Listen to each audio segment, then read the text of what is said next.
అధిక వడ్డీకి ఆశపడ్డారు. వెనక ముందు ఆలోచించకుండా తొందరపడ్డారు.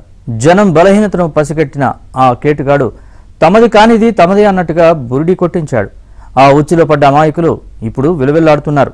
ఇదంతా నల్గొండ జిల్లాలో జరిగిన అధిక వడ్డీలకు రాలిన కోట్ల వ్యవహారంలో అనేక విషయాలు వెలుగులోకి వస్తున్నాయి.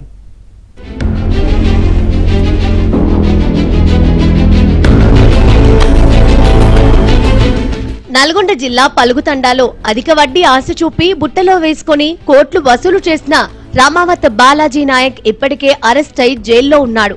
అదే వ్యాపారంలో బాలాజీ వాటాదారులు, ఏజెంట్లు, బినామీలుగా ఉన్నవారంతా ఒక్కొక్కరుగా కటకటాల పాలవుతున్నారు. అధిక వడ్డీలకు ఆశపడి డబ్బులు అప్పులిచ్చిన బాధితుల సంఖ్య 300 మందికి పైగా దాటగా తీసుకున్న అప్పులు సైతం కోట్లలో పెరిగిపోతోంది.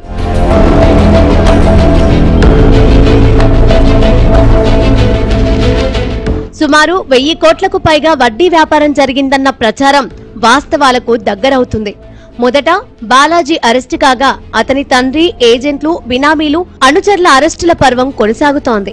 ఇప్పటికే 15 మంది అరెస్టు కాగా 15 విలువైన కార్లు, కోట్ల విలువైన భూమి పత్రాలు పోలీసులు స్వాధీనం చేసుకుని సీజ్ చేశారు. బాలాజీ నల్లగొండ జైలుకు వెళ్లినా ఫోన్ కాల్ సంభాషణ సోషల్ మీడియాలో వైరల్ అయింది.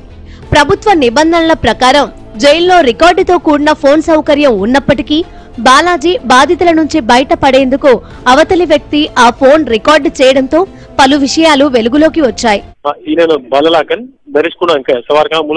नलगोंडा जिला सुगम के मुलाकात का तू मुलाकात नलगोंडा जिला सुगम नलगोंडा आगन के मन फोन करो सर नलगोंडा आसना मेरे से क्या होता 50 लक्ष रुपये लाख सूरत बैंक में मिलने को सर कैश मात्र धरना का कैश तोदर इलाका भूल मत मार दे रहे कैश है मैं 600 मरो जो मैं सीसी से रिकॉर्ड दे सर ये लोग तो तमा घर का कैश है कैश मांगला 50 लक्ष रुपये मांगला मैं सवार 12 दुष्कन का सर भूल मत यार तो आपको सर मालेंगे बाहर कौन से अच्छा वो से वादा कर रहे थे सर उनसे सर भी हां हाय कर रहे हां బాలాజీ చేసిన ఫోన్ కాల్ ను అవతలి వ్యక్తి లీక్ చేయడంతో అంతటా చర్చకు దారితీసింది. అయితే కోట్లు కొల్లగొట్టిన బాలాజీ భవిష్యత్తులో పాలిటిక్స్ లోకి రావాలని ప్రయత్నం చేశారట.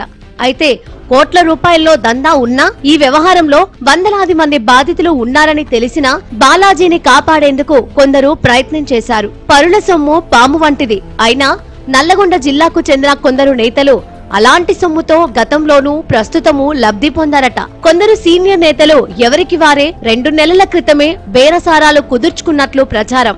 రేంజ్ రోవర్ కార్ గిఫ్ట్ ఇస్తే మరో పార్టీలో పొలిటికల్ ఎంట్రీకి లైన్ క్లియర్ చేస్తానని ఓ నేత ఒప్పందం చేసుకున్నారట.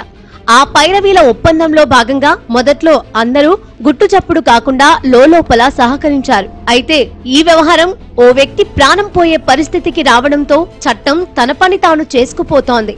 దీంతో వరుసగా అరెస్టుల పర్వం కొనసాగుతోంది. అయితే బాలాజీ మాత్రం పొలిటికల్ ఎంట్రీకి రంగం సిద్ధం చేసుకోగా అతనితో వ్యాపారం చేసిన మధు, అభిషేక్లు రియల్ ఎస్టేట్, ఇతర వ్యాపార రంగాలలో బలపడేలా పావులు కదిపి చివరికి కటకటాల పాలయ్యారు.